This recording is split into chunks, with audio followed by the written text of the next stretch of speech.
In today's video, I'm going to teach you how to use ChatGPT search engine. To get started, open a chat in ChatGPT. In the message box at the bottom, type /. This brings up a set of quick commands.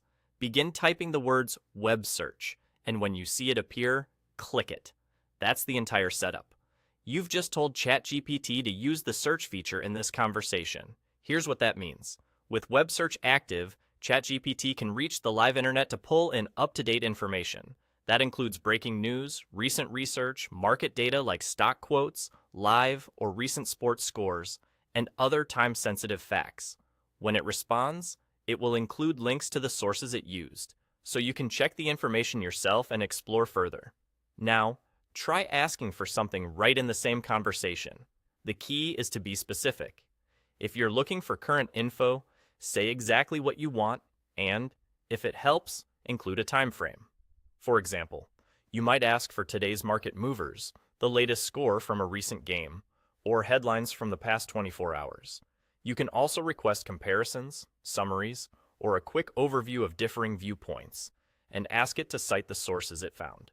Expect the response to take a moment because ChatGPT is searching, opening pages, and synthesizing what it finds. When the answer arrives, you'll typically see a concise summary followed by links. Click those links if you want to verify a claim, read the full article, or get more detail.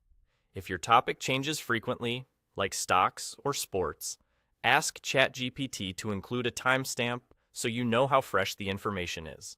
If the first answer isn't quite what you needed, follow up right there. You can refine the request, narrow the scope, or ask for a different angle, such as the most credible sources, regional context, or an explanation tailored to beginners.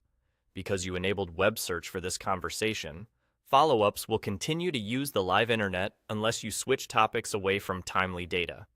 A couple of quick tips for better results: use clear keywords, specify what you care about most, speed, accuracy, or breadth, and let ChatGPT know if you want direct quotes or just a summary. And remember, links are provided for transparency, so it's always a good idea to open them and confirm important details. That's all you need. Open a chat, type the /, choose web search, click it, and start asking for what you need right now.